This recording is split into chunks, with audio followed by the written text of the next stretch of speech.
बिस्मिल्लाहिर्रहमानिर्रहीम। अस्सलाम वालेकुम नाज़रीन, आप यूट्यूब चैनल देख रहे हैं। मैं इमरान खान हूँ। इमरान खान साहब साबिक़ वज़ीर आज़म पाकिस्तान और पाकिस्तान के सबसे बड़े अवामी लीडर, सबसे मकबूल अवामी लीडर।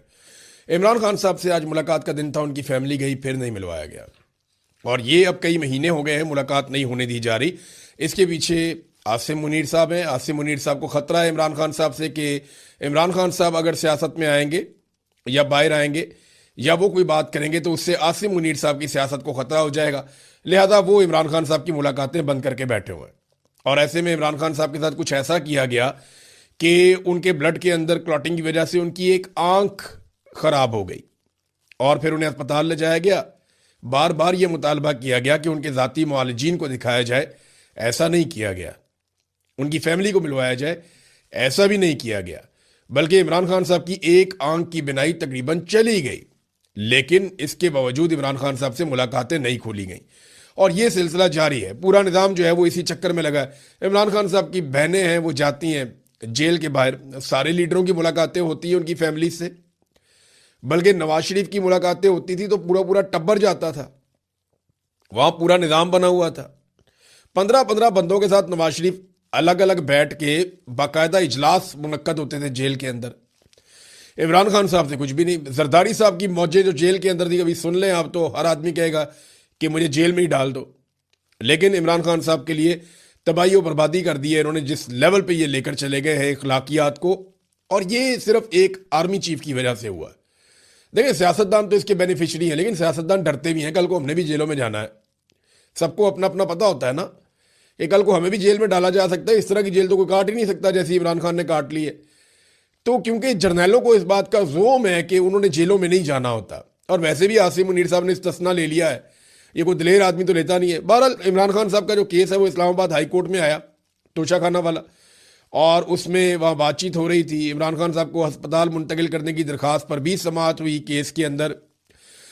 इसमें चंद सवालात अदालत ने उठाए, चंद बातें जो है इमरान खान साहब के वकला ने की। एतजाज अहसन साहब का वकालतनामा है वो साइन ही नहीं हो रहा।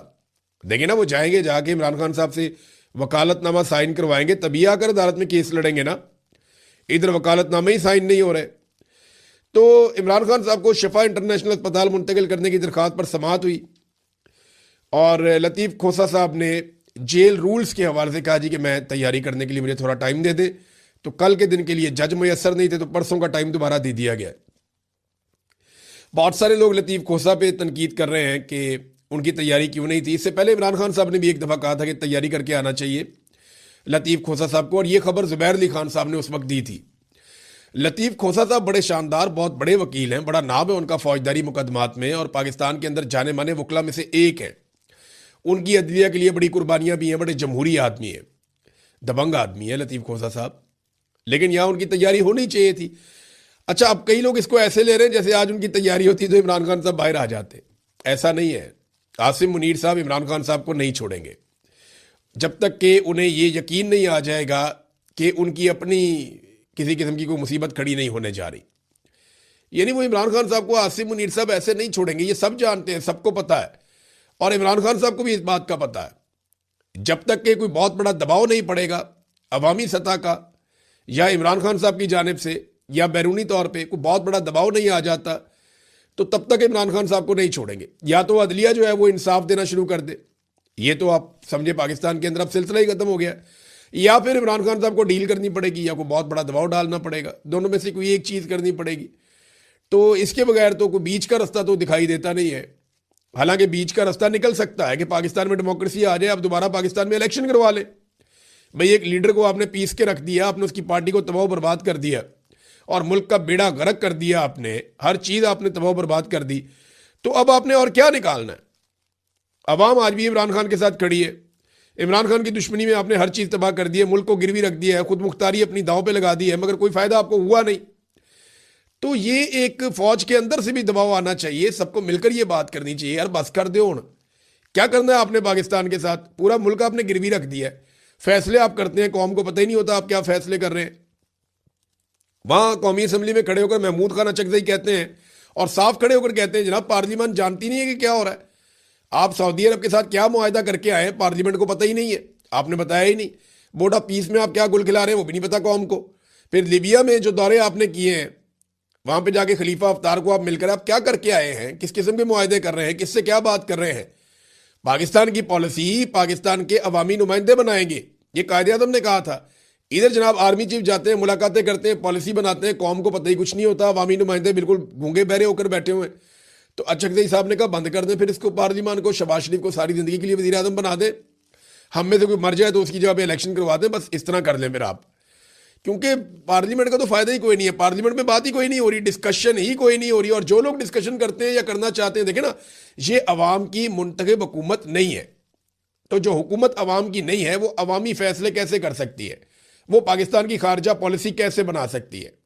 जब अवाम इसके बारे में राय देती है तो वो इंफॉर्मेशन मिनिस्टर ने, वजीर कानून ने और वजीर दाखिला बराए मुमलिकत ने, इन तीनों ने बैठ के प्रेस कॉन्फ्रेंस की और ये कहा कि आप हमसाया ममालिक के बारे में या दीगर ममालिक के बारे में आप बातचीत ना करें, आइन इसकी इजाज़त नहीं देता, फिर आप पे फौजदारी मुकदमात हो जाएंगे। देखें, ये बात मैंने एक दिन पहले कही थी कि कुछ लोग फिरका वारियत फैलाना चाह रहे हैं पाकिस्तान में और एक जंग जैसी कैफियत पैदा कर रहे हैं और शिया सुन्नी फसाद पाकिस्तान में करवाना चाहते हैं। उसको रोकना हुकूमत की जिम्मेदारी, हम सब की जिम्मेदारी है। लेकिन एक जाली हुकूमत ऐसी खारजा पॉलिसी बनाए जिसके बारे में पाकिस्तानियों को पता ही कुछ नहीं है, तो फिर पाकिस्तानी इसके ऊपर बात तो करेंगे। पूरी दुनिया के अंदर, अमेरिका में, यूरोप में डोनाल्ड ट्रंप की खारजा पॉलिसी पर टका के तनकीद हो रही है। अमेरिका में कितने बंदे उन्होंने गिरफ्तार किए हैं या फौजदारी मुकदमात किए हैं? वो जंग लड़ रहा है, उन्होंने क्या किया? वहां पे कुछ भी नहीं किया। इसी तरह यूरोप के अंदर भी बात होती है, हर तरफ बात होती है। आप डेमोक्रेसी की बात करते हैं, आइन की बात करते हैं, तो आइन तो लोगों को बात करने की इजाजत देता है। लोग ये क्यों ना कहें कि आपने 168 बच्चियों की शहादत के ऊपर अमेरिका की मजम्मत ही नहीं की।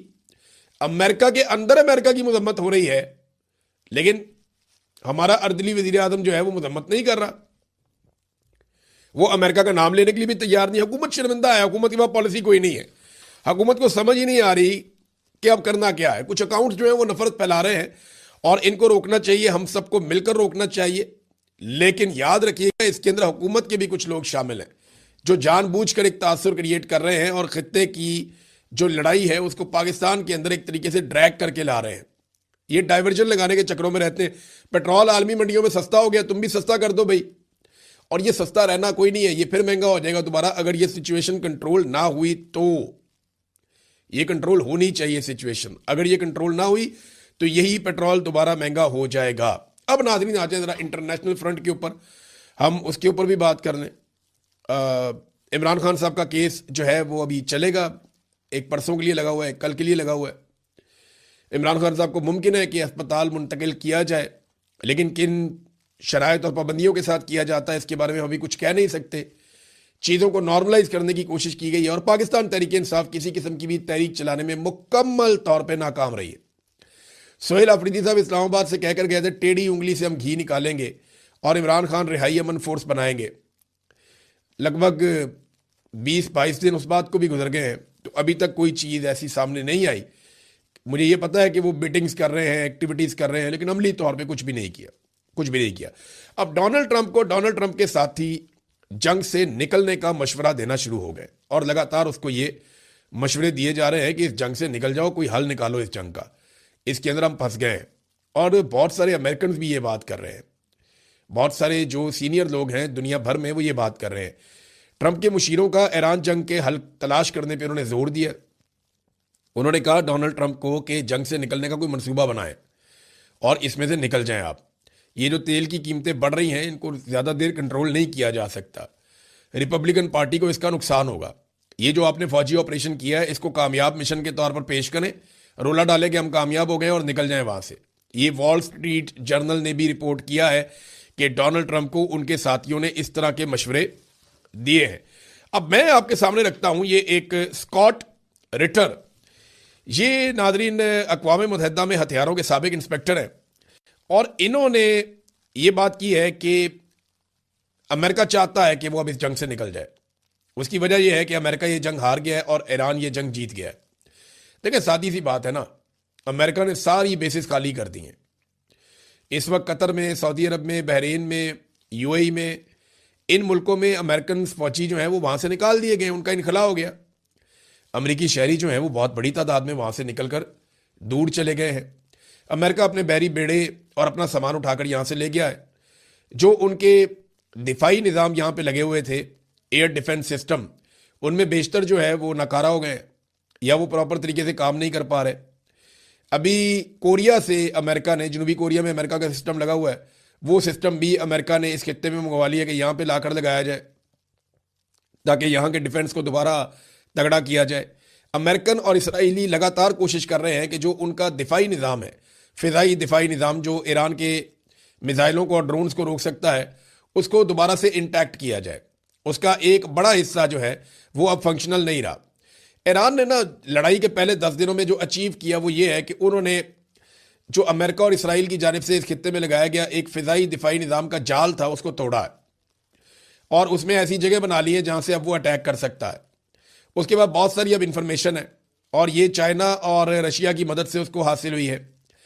सैटेलाइट के ज़रिए से, इंफॉर्मेशन के ज़रिए से, इंटेलिजेंस के ज़रिए से ईरान वो कुछ जानता है जो उसके लिए ज़रूरी है और उसने बहुत सारी ऐसी कमज़ोरियां भांप ली हैं अमेरिका की और इसराइल की जिनका वो फ़ायदा उठा सकता है 10 दिन में।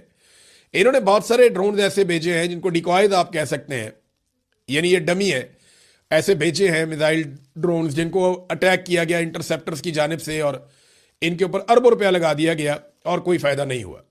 जबकि ईरान ने अपने बेहतरीन हथियार बचा कर रखे और अब जब वो मिसाइल मारता है तो बहुत बड़ी तबाही होती है। अब तो ये भी रिपोर्ट हो रहा है कि ईरान मिसाइल मारता है और जो बंकर्स हैं इसराइल के, उनके नीचे भी नुकसान होता है। कुछ इंडियन सहाफ़ी कह रहे हैं कि बंकर्स के अंदर लाशें भी पड़ी हुई हैं इसराइलियों की, जिनके बारे में बताया नहीं जा रहा। बहरहाल अब ये अमेरिका के लिए मुश्किलात बढ़ रही है। अमेरिका में तज्जियाकार लगातार कह रहे हैं कि अमेरिका ईरान से हार गया है, इसके अड्डे तबाह हो गए हैं, उसके अपने लोग इस खित्ते से निकल रहे हैं, बहरी जहाज़ों को पीछे ले जाना पड़ा है। ये हार नहीं है तो और क्या है। ईरानी इंफ्रास्ट्रक्चर को अब तबाह करने का मंसूबा है इसराइल और अमेरिका की जानिब से कि इनका इंफ्रास्ट्रक्चर तबाह किया जाए, खास तौर पे जो तवानाई का है। तो अगर ये करेंगे तो ये तो फिर खलीजी ममालिक पे भी यही करेगा ईरान। देखिए, अगर आप ईरान से उसके तेल के कुएं जला देंगे, उसकी रिफाइनरीज जो है उनको तबाह बर्बाद कर देंगे और ये सब अगर आप ईरान में करेंगे तो ईरान उसका बदला कहीं तो लेगा कि अगर हमारा कुछ नहीं बचेगा तो किसी का भी कुछ नहीं बचेगा। तो इससे फिर दुनिया कई सालों तक बाहर नहीं आ सकेगी। बहुत सीरियस इशू हो जाएगा। मिडिल ईस्ट के तेल के ऊपर पूरी दुनिया का बहुत बड़ी हद तक इन्हिसार है। अब ये एक बहुत बड़ा जुआ है कि इसराइल और अमेरिका खेलते हैं या नहीं। डोनाल्ड ट्रंप की धमकियां अभी भी जारी हैं, ईरान उनको सीरियस ले नहीं रहा, वो वापस जवाब देता है उनको। जबकि नेतन्याहू गायब है। आज तीसरा दिन शुरू हो गया नेतन्याहू की कोई फुटेज अभी तक तो मैंने नहीं देखी जब मैं वीडियो रिकॉर्ड कर रहा हूं, ना मैंने उसका कोई स्टेटमेंट सुना है, बल्कि अमेरिका से कुछ बड़े अहम लोगों ने नेतन्याहू के साथ और एक इसराइली लोगों के साथ